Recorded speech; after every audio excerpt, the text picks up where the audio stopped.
clash, bearing all the hallmarks of a far-fetched Hollywood screenplay. Rival billionaires duking it out among the stars with nothing less at stake than the future direction of human civilization itself. In reality, of course, the 21st century space race happening right now between Elon Musk's SpaceX and Jeff Bezos' Blue Origin is a slow-paced, respectful, and really quite nerdy affair. But as ever more advanced rockets leave the launch pads of both companies, it's certainly worth checking in on how their approaches, technology, and funding differs. So today, we're looking into the difference between SpaceX and Blue Origin.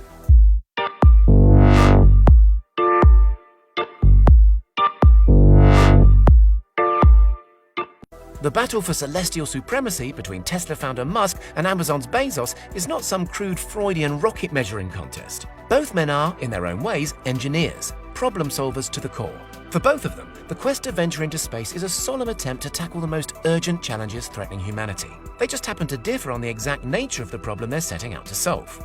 For Elon Musk, it's all about guaranteeing humanity's future survival by setting up a backup civilization on Mars. The billionaire has rather chillingly noted on more than one occasion that humanity should make every effort to get a Mars base established before World War III, because such a conflict or an entirely different and unforeseeable natural catastrophe could set scientific progress back centuries or even millennia. Jeff Bezos' vision, by contrast, boils down to his belief that mankind will do fine, but planet Earth itself will simply run out of energy. A regular human, he tells us, uses 97 watts of power just as part of regular metabolic processes. But humans in the developed world, with our lavish lifestyles and technological gizmos, burn through a remarkable 10,500 watts per person every day. With the global population likely to hit 9 billion in not very much time at all, something has to give. Or as Bezos himself puts it, we get to choose. Do we want stasis and rationing, or do we want dynamism and growth? Naturally, as we run out of room on Earth, the only way is up. They both agree on that. But here, Blue Origin's vision differs very markedly from Musk's Martian ambitions, and Bezos isn't afraid to say so publicly. My friends who want to move to Mars, he teases, do me a favor and go live on the top of Mount Everest. Live there for a year first and see if you like it, because it's a garden paradise compared to Mars. So it's fair to assume he probably won't be booking a flight to SpaceX's first Mars colony, optimistically planned to be up and running by 2050.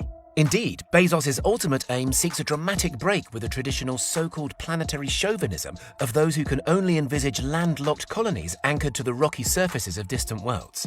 His vision is more inspired by the late 60s and early 70s work of physicist Gerard O'Neill. The plan? For human beings to ultimately leave planet Earth and expand almost limitlessly into outer space. But instead of occupying pokey geodesic domes or Martian subsurface caverns suggested by the more feasible SpaceX scenarios, Blue Origin is betting the future of mankind will reside on vast floating space stations. As many as 1 trillion human beings could comfortably live and thrive in these artificial gravity utopias, with, as the Amazon chief rather lyrically puts it, 1,000 Mozarts or 1,000 Einsteins emerging as a natural consequence. What does the architecture look like when it no longer has a primary purpose of shelter? Jeff Bezos has speculated in one of his more expansionist moments. We'll find out. Bezos can mock Musk's Martian dream as much as he wants, but for now at least SpaceX has the bragging rights and a clear lead in the tech department. Just this month, a SpaceX rocket docked with the International Space Station as production of the much-anticipated Starship at Elon Musk's Boca Chica shipyard continues to ramp up apace, ready for those hotly anticipated initial Mars missions later in this decade. It's also been a landmark year for Starlink, Musk's orbital satellite broadband provider, with well over 700 satellites already in orbit and as many as 120 manufactured every month set to join them.